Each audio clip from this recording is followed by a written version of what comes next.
turi ku munsi wa kane igenekerezo rya 18 ruheshe 2026 mwebwe mwese muriko muratwumviriza bamwe ndabaramukije abandi ndabahaye mwiriwe bivanye naho umwe wese aherereye imbere yo kwinjira mw'idonido ry'amakuru mu nkundire mbanze ndabashikirize ingingo zimwe ahagazeko. Igikorwa c'amashirahamwe n'amashengero si ugufata ingingo mu kibanza ca leta bivugwa na bamwe n'abandi mu gihe umukuru w'igihugu yaraye abwiye abarongoye Ecclesia Katolika mu Burundi gukora ibitegerezwa gukorwa na leta mwabiteguriwe. Ingingo zijuragiza abanyagihugu nizo ziguma zifatwa n'abajejwe intwaro navyo nyene muraza kuvyumva. Hari n'ayandi mu mpera murakurikirana ikiganiro ineza y'Imana. Dondo Jumba z'umutima nije muriko murumva kuri mikro mu buhinga bw'ivyuma hari Robin Felix Rankunda. Ndasubiye kubaramutsa. Igikorwa c'amashirahamwe n'amashengero ni ukwigisha bakebura si ugufata ingingo mu vy'ubutunzi bw'igihugu kuko ibwirizwa shingiro nta bubasha ribaha muri ico gikorwa. Ico gikorwa nica Ndayishimiye hamwe n'abashikiranganje yishiriyeho bamufasha. Abanyagihugu babishikirije inyuma yaho umukuru w'igihugu Evariste Ndayishimiye avugiye ku munsi wa mbere w'inondwi ko amashirahamwe arimwo Ecclesia Katolika i Burundi ifise abantu barenga 70% vy'ababa mu Burundi adakwiye kuguma avuga ibitagenda neza mu gihugu. Abepiskopi Katolika b'i Burundi bakaba mu vyo baheruka gushikiriza bitagenda neza baravuze impungenge bafise ku Barundi baguma bagenda mu bindi bihugu. Ingendo y'umugambwe CNDD-FDD utoza intererano ku gahato no kubona haguma hatogwa ibiziga mu gihugu ntiyamenyekane abica abo bantu. Bamwe n'abandi bavuga ko Evariste Ndayishimiye akwiye kuvavanura no kwama avuga ibimujamwo vyose kuko hari ivyo avuga bikura icubahiro ku gihugu nawe bigasiga bimusuzuguje. Hari n'abavuga ko akwiye gusubirizwa ngo kuko gutorera inyishu ibibazo bihanze igihugu vyamutaye kuw'amazi. Inkuru na Ninete Nancy Mutoni.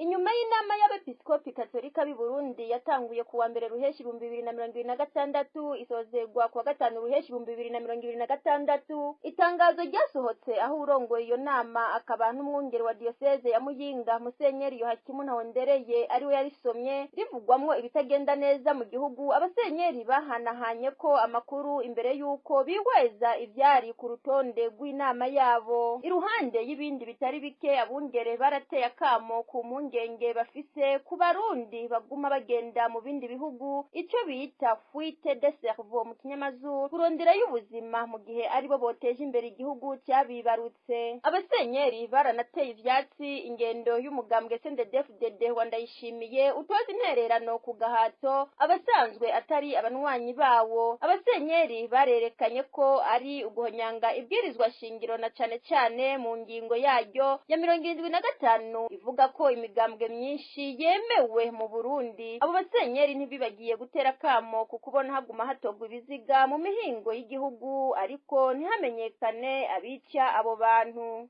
Kindi bavuze kibabaza ukubona Abarundi bashoboye kuramira no guteza imbere igihugu c'amavukiro mu rwaruka abigisha abaganga n'abandi baguma bagenda mu bindi bihugu kurondera ivyo babeshaho kubera ko urugero rw'imishahara ruri munsi cyane y'urw'igiciro cy'ivyankenerwa mu buzima. Abepiskopi baravuganye n'ukuntu bashima umwitwarariko wa leta wo guhimiriza isuku mu gihugu. Mugabo bakibaza niba nko gusiga isima imbere y'amazu n'impango zose ziri kwibarabara gutegetswe kutazohava gusongera isibe ku basanzwe badashoboye kwironsa ivyankenerwa kubera iduga ry'ibiciro ry'iki gihe. Bakibaza kandi niba koko iryo sigwa ry'isima mu bisagara n'ibigwati hose hagati y'amazu n'ibarabara atangaruka mbiri zogira ku vyerekeye ibidukikije. Abepiskopi baraseruye n'amakenga bafise yuko ibikorwa bimwe bimwe bitunganywa ku munsi w'Imana bishobora kubuza abakristu babwirijwe kubijamwo kubahiriza ibwirizwa rya gatatu ry'Imana. Byongeye abepiskopi baribaza niba ibishika hamwe hamwe byo gutangisha intererano y'umugambwe kanaka abatari abanywanyi babo bikaba birushanya n'ingingo y'ibwirizwa shingiro rya Repubulika y'u Burundi bitomora ko imigambwe myinshi yemewe mu Burundi. Umuntu yobirabira ku ngingo ya 75 y'ibwirizwa shingiro ryo kwigenekerezo y'indwi ruheshi umwaka w'ibihumbi 2018. Abepiskopi basozereye guhanahana ijambo ku bivugwa n'ibiriho mu gihugu baserura amakenga n'umubabaro baterwa n'ibibi byiyongera ku byamaze kuvugwa. Ukumva hari abantu batorwa bapfuye hirya no hino ntihamenyekana babishe cyangwa icyabishe. Bamwe n'abandi bavuga ko igituma abo Barundi barimwo n'abasoda b'igihugu bahereye hanze Ndayishimiye akizi, ariko akabona ko abasenyeri aribo bari bakwiye kugikemura. Ngo biraboneka ko umukuru w'igihugu arusha gushika naho yishura ibintu bicuritse ku bibazo by'inkoramutima biraba igihugu cy'u Burundi. Mu bihugu byisoneye umukuru w'igihugu nk'uyu yaca akugwa ubutarariye ku ntebe arimwo. Kuba Perezida Ndayishimiye atahura ko abasenyeri aribo bazoja gutegeka Reveriyano Ndikuriyo n'imbonerakure ziwe guhagarika gutoza amafaranga Abarundi ku gahato, umukuru w'igihugu ngo aba yerekanye ko atari umukuru w'igihugu w'Abarundi bose. Perezida Ndayishimiye ngo ntatahura ko amabanga ashinzwe yo kurongora igihugu adasigura ko abo arongoye baca bacika abanywanyi b'umugambwe wiwe CNDD-FDD. Perezida Ndayishimiye mu majambo yiwe ngo atahura ko abasenyeri aribo bazobuza iperereza n'imbonerakure kunyuruza Abarundi bakaja kubica. Aha bamwe mu Barundi baribaza ko Ndayishimiye yoba yashatse kuvuga ko abasenyeri bo baribo batuma imbonerakure kuniga abanyagihugu bakabatekera mu magunira bagata mu nzuzi. Ahandi bakibaza ko yoba yashatse kuvuga ko abasenyeri aribo batumye Koloneli Alfred Innocent Museremu gusogota umugeto ushiririye mwivi rya Dr. Christophe Sahabo bikabayobera. Ngo yamara iperereza rikora ivyo byose ritwarirwa mu biro by'umukuru w'igihugu kuribuza kunyuruza abantu, bamwe bagatogwa ibiziga abandi bakaburirwa irengero. Ngo nta n'isogonda rimwe byofata, ariko abasenyeri ntabaha inyishu ku makenga bafise kuvyo abazwa.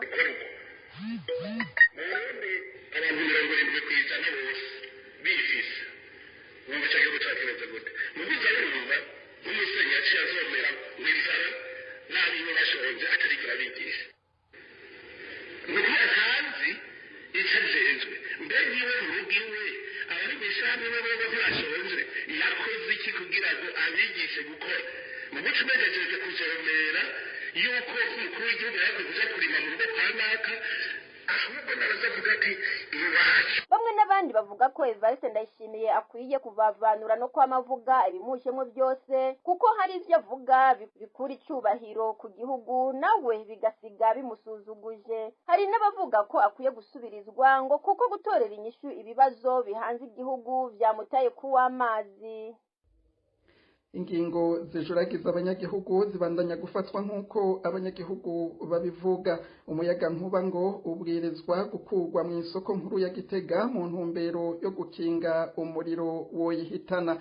Iyo ngingo yafashwe na musanteri wa komine Gitega Dr. Jacques Nduwimana mu nama yagiranye n'abadandariza mu isoko nkuru ya Gitega kuri uyu wa 17 ruheshi 2026. Jacques Nduwimana amenyesha ko iyo ngingo igamije kugabanya no gukinga ivyo turira isoko.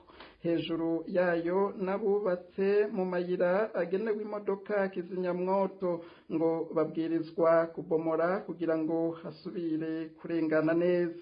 Bamwe mu badandaza bo muri iyo soko bagize ico bashikiriza barashimye izo ngingo, ariko basaba ko bokoroherezwa ku kijanye n'umuyaga nkuba. Basigura ko hari abakorera hatabona bikabasaba ko babanza kwatsa amatara. Musanteri wa komine Gitega yabamenyesheje ko hazoza abahinga mu bijanye n'ivyo gukora amatara kugira barabe ingene vyogenda, ariko rero ngo uko bizogenda kose ngo nta kibanza co kurahuriramwo umuyaga nkuba prise mu kinyamazuru na kimwe kizorekurirwa gushigwamwo uretse itara ryonyene ribonesha ivyo bibanza.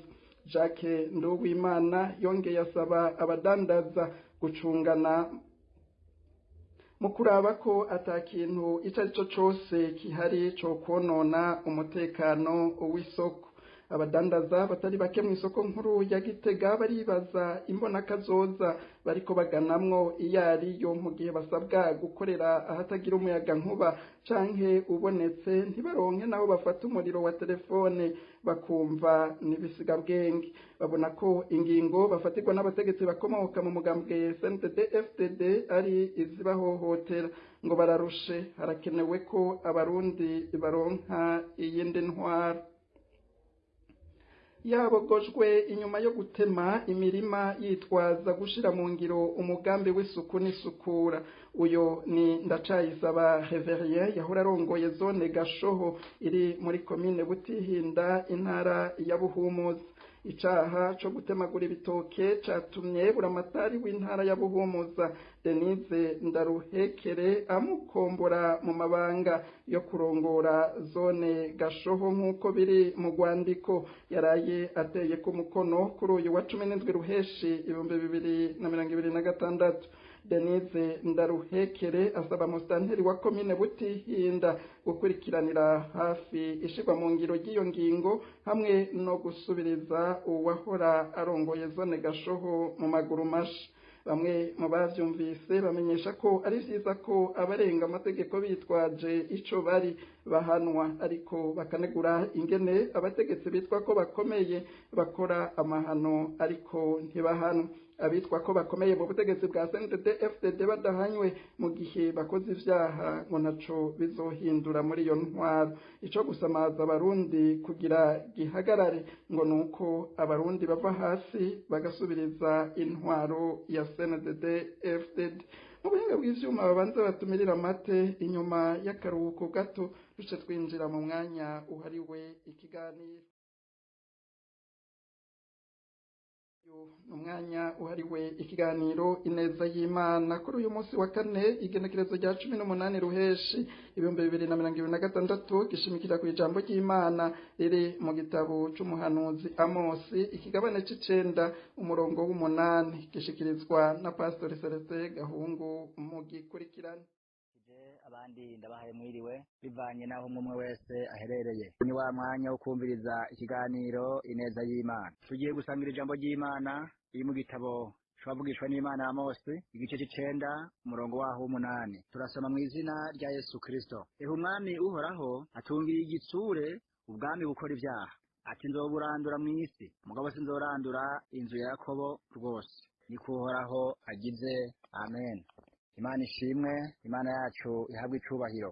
Inshuti mugenzi uri kuranyumviriza muri kino kiganiro ineza y'Imana, ni ijambo ry'Imana numvise twosangira kuri uyu munsi rivuga ngo ubwami bwose bukora ivyaha uhoraho araje kuburandura. Imana ishimwe cyane, Imana yacu ihabwe icubahiro. Uhoraho rero ngo azorandura ubwami bukora ivyaha kandi ngo azoburandura mw'isi, ariko ngo ntazorandura inzu ya Yakobo. Ibuha mu yandi majambo bivuze ngo uhoraho azorandura bakora ivyaha ariko ntazorandura igihugu. Imana yacu ni ishimwe. Uhoraho azorandura abicanyi bari mw'isi bari mu gihugu. Uhoraho azorandura abasuma bari mu gihugu. Uhoraho azorandura abanyamacakubiri y'ubwoko bari mu gihugu ariko ntazorandura igihugu. Uhoraho azorandura abarenganya abandi bari mu gihugu ariko ntazorandura igihugu. Uhoraho azorandura abanyagivya abandi buzuye mu gihugu ariko ntazorandura igihugu. Ku gihugu coco nta caha gikora kuko ivyaha bikorwa n'abantu bakirimwo. Imana yacu ni ishimwe cyane. Ehera mu gihugu ciwacu inshuti mugenzi uri kuranyumviriza si ibinyegezwa ni ivyo abantu bose babonesha amaso. Amacakubiri uyu munsi yaratse indaro mu gihugu n'abana barayavuga bari munsi y'imyaka 15 canke 10. Ehera uyu munsi ubusoma mu gihugu bwabaye ndanse. Ehera uyu munsi umuntu aribwa akaba ari wapfungwa. Mana yo mwidutabare cyane. Ehera uyu munsi abantu baranyuruzwa bakaburirwa irengero ntihagire ububaza mu mbega wanje yagiye he. Ehera uyu munsi umuntu arenganywa akanyagwa n'ivyiwe ariko ntaburane ntatsinde akaburaho yitwara. Imana yacu dufashe cyane kandi dutabare. Inshuti mugenzi uri kuranyumviriza iri jambo ry'Imana rirakomeye cyane kuko riravuze ngo umwami uhoraho atungiriye igitsure ubwami bukora ivyaha kandi ngo azoburandura mw'isi ariko ngo ntazorandura inzu ya Yakobo rwose. Imana yacu nitabare cyane. Uhoraho aritegereza iba mu gihugu kuko ari hejuru ya vyose. Ijisho ryiwe ribona ku murango na nijoro. Uhoraho ntiyigera asinzira. Uhoraho arabona byaba ibikorerwa ku mugaragaro, byaba ibikorerwa mu mpisho, Uhoraho arabibona kandi biramubabaza cyane. Arababazwa n'amarira y'imfuvyi, arababazwa n'amarira y'abapfakazi, kuko uyu munsi imfuvyi n'abapfakazi aho kugabanuka bitera vyiyongera mu gihugu. Imana yacu nishimwe. Kandi byose aravyitegereza akabura ntawe ubibabaye n'umwe, baba mu boroshe n'abahambaye, nta n'umwe wabajwe n'imfuvyi, nta n'umwe wabajwe n'abapfakazi, nta n'umwe wabajwe n'abarenganywa, nta n'umwe wabajwe n'abapfunzwe, nta n'umwe wabajwe n'abanyagwa ivyabo, nta n'umwe wabajwe n'ababaye impunzi mu bihugu biri hanze. Uhoraho aravyitegereza akababara cane, nuko acecetse, ariko mu minsi hari umunsi. Imana yacu nishimwe kandi dutabare cane. Uhoraho aravyitegereza, niyo mpamvu ijambo tubwiye ngo acungiriye igitsure, ngo ubwami bukora ivyaha, suko atabibona ku bwami buriko burakora ivyaha, suko atabibona ku bwami buriko buriba, suko atabibona ku bwami buriko burica, suko atabibona ku bwami buriko burapfunga abantu ku busa, suko atabibona yuko ubwami buriko burarenganya abantu. Oya, arabibona, ariko acungiriye igitsure kuri ubwo bwami. Hari umunsi Uhoraho azokora agasenyera ubwo bwami bukora ivyaha. Imana yacu itabare cyane. Uyu munsi ubwo bwami abantu aho kubwitura barabuhunga. Imana itabare cyane. Uyu munsi abantu benshi bariko barahunga ubwo bwami, bamwe bageze za Dubai, abandi bari za Kenya, abandi bari mu Rwanda, abandi bari Tanzania, abandi bari Zambia, Afrika y'Epfo. Uyu munsi bamwe bari mu bihugu vy'Abarabu bayerera, bari kubahunga ubwo bwami. Imana yacu irutabare cyane kandi habwa icubahiro. Ariko nguhoraho acungiriye igitsure kuri ubwo bwami bukora ivyaha, ubwo bwami bwica abantu, ubwo bwami bunyaga abantu, ubwo bwami busahura ivy'abantu, ubwo bwami bupfunga abantu imyaka n'imyaka barengana, ubwo bwami bunyuruza abantu. Uhoraho acungiriye igitsure kuri ubwo bwami. Imana yo mwijuru itabare cyane. Nshuti mugenzi uri kuranyumviriza, waba uri hafi waba uri kure, iri jambo ry'Imana rirakuraba. Menya neza ngo Uhoraho acungiriye igitsure ku bwami bukora ivyaha, kandi ubwo bwami aho buri hose Uhoraho igitsure ciwe kiri kuri bwo. Imana yacu itabare cyane. Nshuti mugenzi uri kuranyumviriza, nagira nkubwire ngo hinduka, waba woroshe waba uhambaye, uko waba uri kose hinduka, kuko ivyo ukora byose haba ku murango na nijoro Uhoraho acungiriye igitsure kuri wowe. Mana ishimwe kandi habwa icubahiro. Waba ucunzwe n'ibigwanisho bikomakomeye ivyo ntaco bimubwiye, acungiriye igitsure kuri wowe. Imana yacu iduha umugisha. Nshuti mugenzi uri kuranyumviriza, urasabwa guhinduka. Imana ishimwe. Ivyo vyigeze kuba igihe kimwe, hari igihugu c'Inenewe, ngo umwami waho ndetse n'abaho bakora ivyaha bikomeye cyane. Igihe kimwe Uhoraho Imana atuma wavugishwa n'Imana Yona bagende kuburira abantu b'Inenewe yuko hasigaye iminsi 40. Nenewe hagakomvomvoka, Uhoraho akahakomvombora. Noneho Yona aragenda aburira abantu baho. Umwami waho yari umunyabwenge, ngo acava ku ntebe y'icubahiro yicara hasi mu minyota, ndetse ngo yitanumira ko impuzu ziwe yambara amagunira, ngo acatanga n'itegeko yuko abantu bose bo mu gihugu nabo nyene bambara amagunira bakicara mu minyota, agasaba imbabazi Imana ku vyaha vyakorwa muri ico gihugu c'Inenewe. Uhoraho ngo yitegereje arahindura ntiyabagikomvomvo Inenewe, tanga imbabazi kuri ico gihugu. None rero nshuti mugenzi uri kuranyumviriza, wewe wumva runo rurimi ndiko ndavuga, ijambo ry'Imana rirakuraba aho uri hose, waba uri hafi waba uri kure. Umenye neza yuko umwami Uhoraho acungiriye igitsure, ubwami bukora ivyaha. Mana yo mwijuru itabare cyane. Ico nkwifuriza no guhinduka, baheba ivyo vyaha ugakora ineza. Mana yacu ishimwe. Kandi umaze guhinduka, igitsure c'Uhoraho kiri kuri ubwo bwami kizovaho, Uhoraho yongere kubwishimira. Ariko niba utahinduka, Uhoraho araje guhura nabwo, kandi inkota yiwe iri hejuru y'ubwo bwami. Mana yacu nishimwe kandi habwa icubahiro. Ariko ikindyohera ni kimwe, nuko natubwiye ngo azorandura ngo ubwami bukora ivyaha, ngo ariko azorandura iyo nzu ya Yakobo, azorandura ubwami abakora ivyo vyaha, ariko ntazorandura igihugu. Mana yacu nishimwe kandi habwa icubahiro. Nshuti mugenzi uri kuranyumviriza, waba uri hafi waba uri kure, ijambo ry'Imana n'umunsi twosangira bivuga ngo Uhoraho igitsure ciwe agitungiriye ubwami bukora ivyaha. Imana yacu itabare cyane. Mwumvise ijambo ry'Imana mwese. Mana yo mwijuru bagiriye neza. Tugiye gusenga Imana. Mana y'amahoro, Mana y'urukundo, ndagushimiye kubwira ijambo mpaye kugira ngo nshikirize ubwoko bwawe. Ijisho ryawe rero nyakubahwa ribona hose, haba ku murango na nijoro. Ijambo ryawe tubwiye neza ko igitsure cawe gitungiriye ku bwami bukora ivyaha. Rero nyakubahwa, akwinginze Mwami Imana, neza yawe Mwami yongere kugaragara kuri ubwo bwami. Kandi nyakubahwa ndakwinginze uhindure ivyanse guhinduka, ubwo bwami buhindure vy'ukuri mu izina rya Yesu Kristo, kugira ngo bubu ubwami bwitaho ababwo, bubu ubwami bwitaho abo bayoboye, bubu ubwami bwitaho buri kimwe cyose mwami Imana uzobukoze. Urakoze rero ndagushimiye, ndazi kuri Imana yumva kandi yishura, senze nizera ko byose uvyumvise ni mu izina rya Yesu Kristo, senze nizeramwo. Amen. Mwebwe mwese mwarimo duteza abiri ndabashimiye. Aha niho hagarukiye amakuru n'ikiganiro mwateguriwe. Ndakengurukiye n'ababibateguriye bose bakongera bagafasha kugira bibashikire, harimwo uburi mu buhinga bw'ivyuma. Imana ibandanye kubazigama, ndabike banuye, naho mu makuru yacu azokurikira Imana ikidutije ubuzima.